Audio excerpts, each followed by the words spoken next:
네, 무사히 그렇게 컨퍼런스도 다녀오고 동덕반을 졸업을 했고, 그러고 나서 이제 저희 일기생들에게 특별한 혜택이 있었던 게 이제 필리핀으로 이제 가서 영어로 통독하고 또 통독반을 세우는 일들을 하게 되는 사건이 있었거든요. 선교는 이렇게 하는 거구나라는 거를 깨달아야 됐다고 할까요?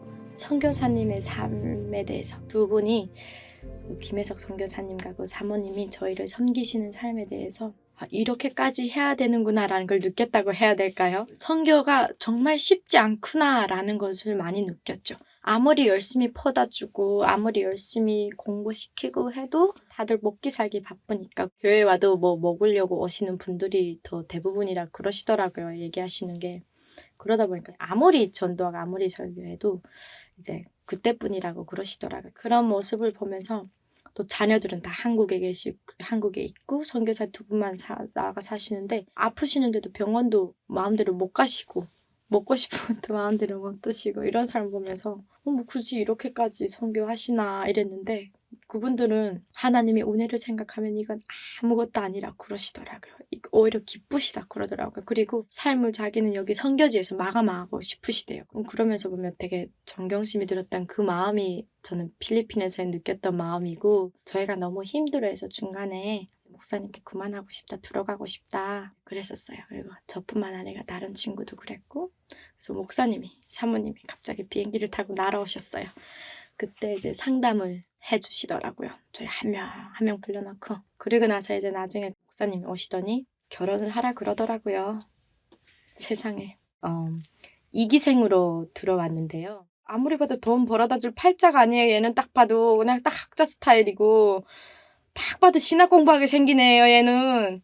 저는 이렇게 하나님의 일은 하고 싶었지만 저는 솔직히 좀 부자랑 살고 싶었어요. 왜냐면 너무 가난하게 살았기 때문에 그 마음 아실 거예요. 가난하게 사신 분들은 난 잘 살고 싶다라는 이 마음을 아실 거예요. 그래가지고 일단 목사님이 이제 진지하게 이야기하시고 남편은 어떠냐고 내 생각을 묻더라고요. 그래서 목사님 하라면 해야지. 그런 마음이었고, 그럼 넌 나랑 결혼하기 싫어? 제가 그랬어요. 그랬더니 아니라고, 나쁘지 않다고, 자기는 좋다고 그렇게 얘기를 해서 하자고 했는데 정작 결혼하자고 이거 말을 들으니까 그날부터 잠이 안 오는 거예요. 미치겠는 거예요. 내가 이 인생을 살아야 되나, 나 분명히 결혼해봤자 남편 사모님 같은 삶일 거야 이러면서 아니면 여기 선교사님 와이프 같은 삶일 거야 이러면서, 왜냐면 맨날 우는 일밖에 없고 그렇다고 뭐 막 이렇게 자기를 꾸미고 살 수 있는 것도 아니고 그렇다고 막 돈 벌어도 주는 것도 아니고 삶이 뻔하잖아요. 목회자의 와이프의 삶이. 그래서 내가 갑자기 그 다음날에 불러가지고 안 되겠다, 나 너랑 결혼 못하겠다, 나 이렇게 말이 미안한데 앞으로 거지 될 사람이랑 결혼 못하겠다. 진짜 이렇게까지 얘기해서 너 저기 뭐 치과 의사나 의사 선생님 될 거 아니면 나한테 고백하지 말라, 결혼하게 하자는 얘기 하지 말라고 막 그렇게 온갖 상처 그날 밤에 주고, 너무 진지 그날 너무 비가 너무 많이 쏟아져가지고 우산 들고 있던 거 남편이 막 떨구고 막 이제 울리기까지 하더라. 비 맞으면서 그렇게 서 있고.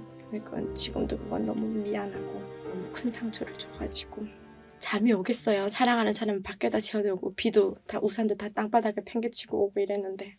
그래가지고 있다가 또 자존심은 있잖아요.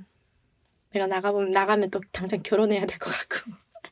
그래가지고 이제 창문으로 계속 내려다봤더니 한참 서 있다 가더라고요. 목사님이 얘기했던 얘기를 제가 이제 떠올렸죠. 왜 결혼해야 되는지. 내 삶을 살기 위해 부르신 게 아니라는 그 깨달음이 있었던 것 같아요. 그날 그 남편이랑 이렇게 그 상처를 많이 주고 나서 집에 와서 이렇게 그 기숙사 방에 들어와서 있는데, 그래, 뭐 하나님이 날 부르신 게 이게 아닌데, 나 잘 먹고 잘 살기 위해서 이렇게 부르시고 아니고 날 구원해 주신 게 아닌데, 이게 있었어요. 그러고 나서 어쨌든 우리는 주의 정으로 부르심을 받았기 때문에 이 길을 나는 피할 수가 없고 도망갈 수가 없구나. 그럴 거면 차라리 그냥 순종해서 가는 게 낫겠다. 매도 먼저 맞는 게 낫겠다. 이 마음이었어요. 그리고 그 다른 이유보다 나는 그 남편을 너무 사랑했거든요. 그것 때문에 결혼을 또 결심하게 됐어요. 이 사람이 나를 나답게 해주고 나를 이렇게 잡아줄 수 있는 사람이고, 내가 어디로 튕겨나가도 다시 나를 이렇게 끌어다 넣을 수 있는 그런 평생의 동반자를 만나기 때문에, 물론 평생 같이 살아야 된다는 건 가끔씩 좀 무섭긴 하지만 그런 마음이 좀 더 컸어가지고, 네. 그래서 그래도 이 사람이라면 나의 삶을 평생 같이 살 수 있지 않을까? 나를 너무 있는 그대로 사랑해주고 나에게 뭔가를 이렇게 요구하지 않고 기다려주고 그냥 모든 게 그냥 너무 그냥 사랑이었던 것 같아요. 그래가지고 결혼 결심이 더 있었던 것 같아요. 그래서 상처 준 게 그래서 더 아프더라고요. 사랑하는 사람에겐 사랑만 줘야지 내가 왜 상처를 줬을까. 그래 같이 주님의 꿈을 꾸면서 한번 우리 이제 주님의 일을 해보자.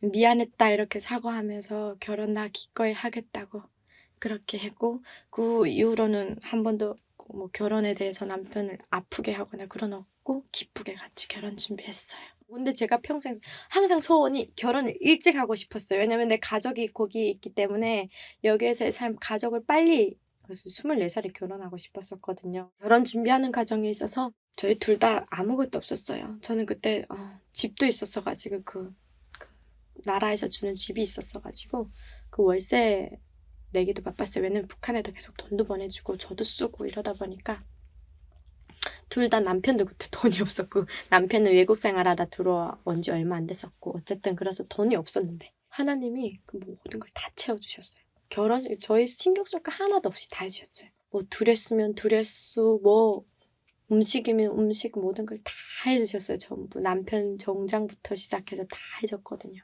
그리고 정작 결혼식 당일날 됐는데 저는 마음에 그때까지도 기도하는 거예요. 그 아침까지도. 제가 그동안 어떤 기도를 했겠어요. 저는 가족이 없어요. 여기에 아무도 없어요. 하나님께 하나님 제발 제 결혼식장이 외롭지 않게 텅텅 비지 않게 해주다.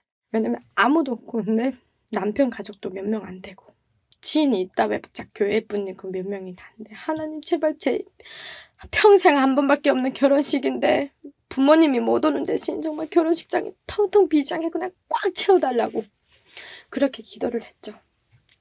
끈질긴 게 있어가지고 찾을 때까지 주실 때까지 구하는 편이어가지고 그렇게 기도를 했죠. 하나님 오늘 식장이 꽉 차게 해달라고. 결혼식장 들여줬더니 제가 모르는 사람들이 더 많았어요. 얼굴만 아는 경우도 있고 뭐 인사도 해본 적 없는 경우는 모르는 사람이 더 많은데 너무 감사가 되어지더라고요. 그래서 그렇게 결혼식도 잘 했고 그렇게 되고 대학 준비를 했었어요.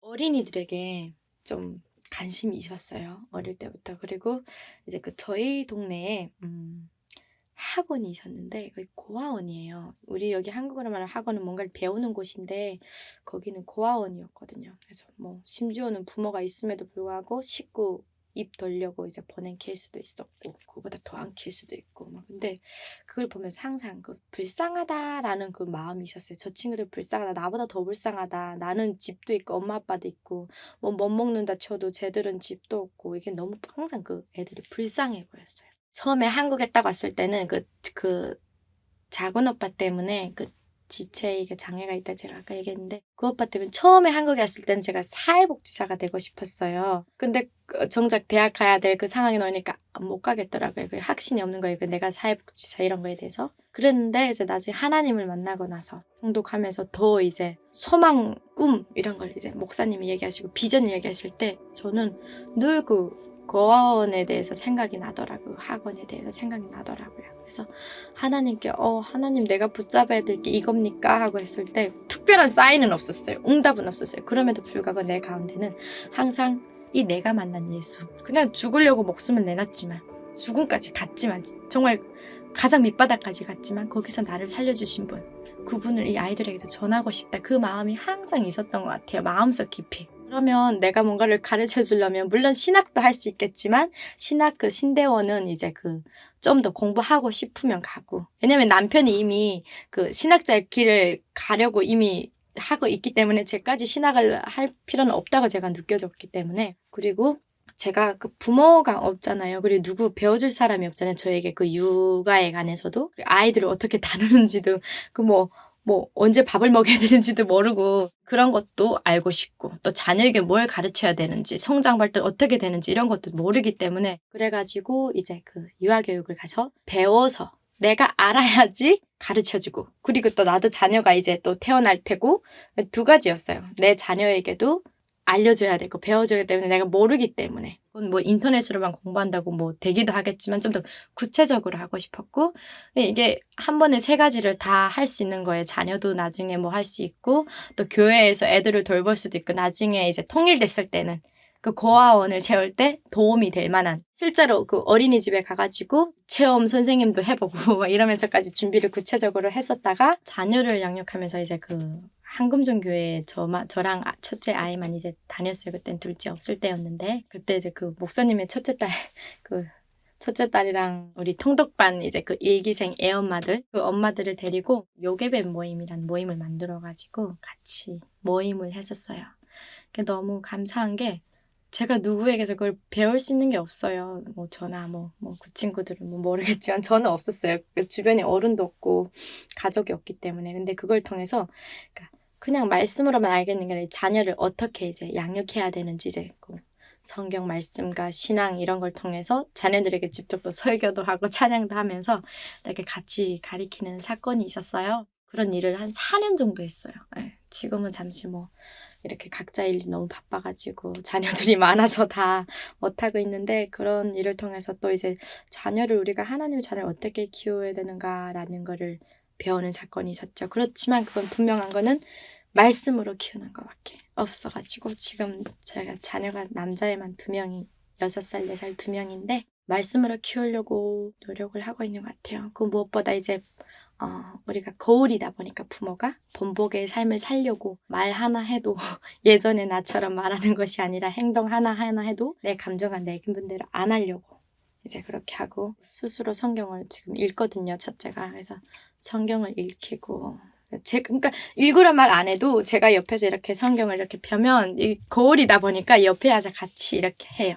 제가 말씀을 매일매일 하는 게 있는데 그거를 하면 옆에 와서 조금 한 10분 정도 놀다가 와가지고 엄마 저도 할래요 이렇게 해서 같이 말씀 외우다 보니까 이게 동역자가 되는 거예요. 6살의 어린 자녀지만 같이 하는 거예요. 같이 이제 암송하고 기도도 이제 같이 하고 그리고 이제 구원에 대한 얘기를 많이 했어요. 예수님이 왜 오셨는지, 왜 예수님을 믿어야 되는지, 예수님 믿는 사람 어떻게 해야 되는지, 그건 하나님 사랑, 이웃 사랑이다. 이걸 얘기하면서 이웃 사랑은 어떻게 하는지 이런 거를 저는 그렇게 못 살지만 그럼에도 불구하고 자녀에게 얘기함으로 저가 또 다시 한번 다짐이 되고 다시 한번 결단이 되는 거예요. 그래서 자녀에게 그렇게 양육하려고 힘쓰고 있고 가정 예배 가운데도 저희는 이제 가정 예배를 드리는데 남편이 찬양 인도도 하고 같이 찬양하면 자녀들은 장난감 아껴들고 기타도 치고 피리도 불고 이러면서 같이 가정 예배를 채워가는데 정말 작은 천국이 따로 없어요. 그 안에서는. 네, 그래서 자녀를 주신 주님께 너무 감사하고 자녀를 통해서 하나님 마음을 또 알게 되는 부분도 많은 것 같아요. 그냥 그렇더라고요. 자녀가 저에게 요구하는 건 당연한 거더라고요. 엄마 아빠니까 당연히 그냥 요구하고 그냥 어떤 그런 게 있어서 조건이 있어서 하는 게 아니라 근데 엄마 아빠니까 엄마 아빠가 나를 사랑한다는 걸 아니까 요구하고 응석도 부리고 이러더라고요. 그래서 그런 걸 보면서 나도 하나님께 이런 존재인데 이런 거를 많이 깨닫게 되는 것 같아요. 그래서 순간순간마다 지금까지 저의 삶을 돌아보면 시편 23편 말씀이 생각납니다. 여호와는 나의 목자신 내게 부족함이 없다. 그 말씀이 생각납니다. 이때까지 인도하셨고 그리고 또 저를 위해 모든 것을 예비해 두셔서 결혼도 시켜주시고 지금도 늘 저에게 일용할 양식으로 채워주시거든요. 늘 굶지 않게 제가 늘 기대했던 거예요. 하나님 제가 너무 배부르면 하나님 그 성경 말씀처럼 하나님 너무 배부르면 제가 하나님을 찾지 않을 것 같아요. 하나님 너무 굶주리면 사람들이 저에게 손가락질 할 것 같으니까 딱 필요한 만큼 채워주세요 했더니 정말 딱 필요한 만큼만 정말 거짓말 안 하고 딱 필요한 만큼만 채워주세요. 진짜로. 그게 너무 감사하고 그래서 여호와는 나의 목자이신 내게 부족함이 없다라는 고백을 꼭 해주고 하고 싶고 그리고 하나님이 굉장히 많은 말씀들을 주셨어요. 그래서 그 말씀들을 제가 여기서 다 나누지는 않았지만 통독한 가운데도 주셨고 지금 현재 산 가운데도 주셨고 하나님은 나를 그때 통독할 때도 저를 홀려 두신다고 하지도 않으셨고 내가 너를 버리지도 않겠다고 이렇게 말씀으로 히브리서 말씀을 통해서도 주셨고 하나님을 믿는 사람의 삶이 어떤가에 대해서 창세기 12장 말씀 거기에서 아브라함이 사라를 이제 누이라고 거짓말해서 바로에게 가는 사건이 일어나는데 잘못은 아브라함이 했잖아요. 혼나는 건 바로더라고요. 저는 그 부분이 공의로운 하나님이신데 이해가 안 된다. 잘못한 사람을 혼내야지. 좀 그렇게 생각하고 그렇게 질문도 하고 했었었는데 그때 하나님은 하나님의 자녀를 이렇게 지키신다는 거예요. 세상 속에서 하나님의 자녀를 이렇게 끝까지 보호해 주신다는 그 말씀이 아직도 제가 근데 살아 역사 그 말씀을 아직도 믿고 살기 때문에, 물론 살다 보면 진짜 어려운 일들이 많아요. 그렇지만 하나님이 이렇게 자녀를, 아브라함을 그렇게 지켜주셨던 하나님이, 또 야곱을 그 가는 데서 지켜주셨던 하나님이 저를 이때까지 이렇게 이끄셨고 살려주시고 먹이시고 입히시고 다 하는데 모르겠어요. 앞으로 인생은 모르겠어요. 어떻게 살지 하지만 저는 확실한 거는 너무 기대돼요. 저는 솔직히 전 어떤 삶을 살게 하실지 너무 궁금하고 기대하고, 저는 그냥 하나님 이끄시는 대로 그냥 저희가 순종을 살았으면 좋겠어요.